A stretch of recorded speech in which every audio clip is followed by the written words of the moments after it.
Hi, my name is Sandy, and this trip with my team to go to Kenya was not my first mission trip, but it was by far very different. Instead of having a start and end date to a specific project, it was more like a leg of a relay that I got to be a part of. I saw champion landmarks as I ran, both in my own heart and all around me. I got to witness miracles. The greatest miracles I witnessed were in those who had made the greatest sacrifice. I met pastors who had no promise of income that had given up everything just to devote their lives to the sick. I saw kids opening their hearts to adults for the first time. I met girls who had walked for days for a free choice in womanhood. I saw miracles in the faces of my teammates that had sacrificed so much to go on this trip.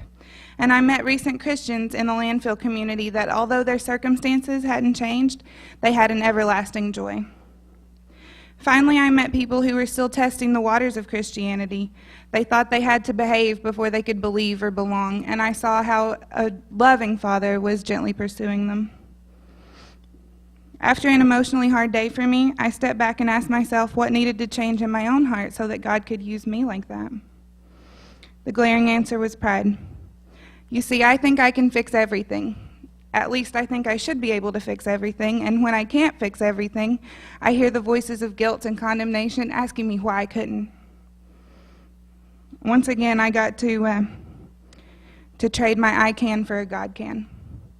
No longer did I have to cure poverty or illness or all the injustices in a week's time. I simply got to point people toward the cross, and as you can hear, opportunities were everywhere. My relay experience isn't unique. Paul writes to Timothy about running the race.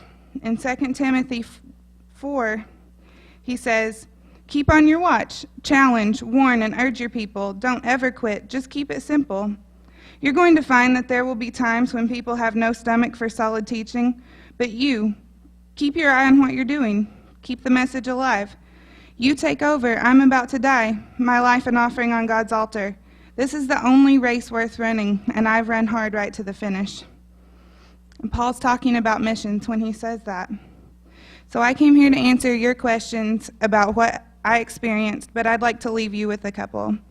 Are you ready to pick up the race? If you're ready, you're equipped. Is it you? Thank you.